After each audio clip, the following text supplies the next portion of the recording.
আজকে আমি আপনাদের সামনে নিয়ে এসেছি পালং শাক দিয়ে লাউ ঘন্ট। প্রথমে আমি একটি লাউ নেব, লাউটিকে আমি ভালোভাবে কেটে নেব।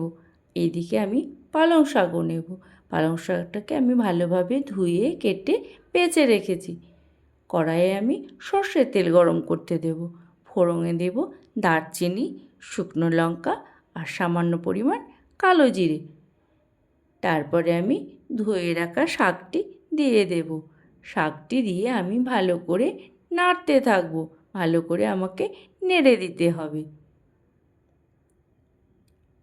এই রান্নাটি আমার খুব সামান্য মশলা দিয়ে বানানো, খেতেও টেস্ট হয়, ভালোও লাগে।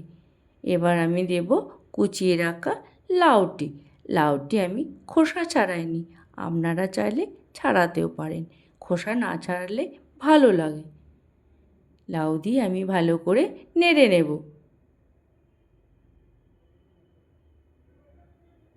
তারপরে আমি দেব ভেজে রাখা মুগ ডাল। মুগ ডালটি দিলে তবেই না সেন্ট হয় আর খেতেও ভালো লাগে। মুগ ডাল দেওয়ার পর আমি ভালোভাবে নাড়তে থাকব।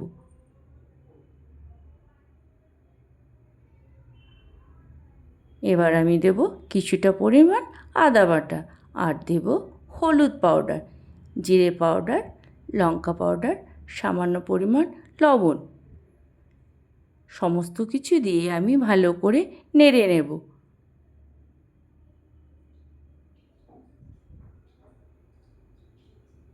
তারপর আস্তে আস্তে পালং শাক, লাউ যেহেতু দুটোই জল জাতীয় জিনিস, জল বেরিয়ে যাবে।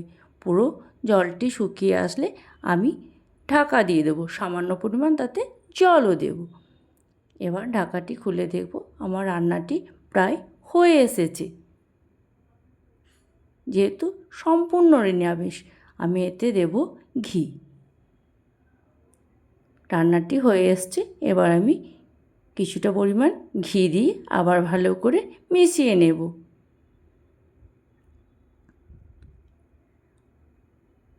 আমি এবার ঘন্টটি নামিয়ে রাখব।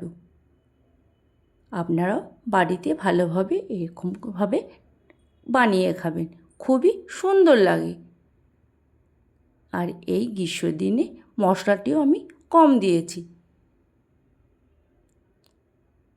দেখুন বন্ধুরা, দেখতে তো খুবই ভালো লাগছে আর খেতেও খুব সুস্বাদু। আপনারাও ট্রাই করে দেখবেন, খুবই ভালো লাগবে। নমস্কার বন্ধুরা।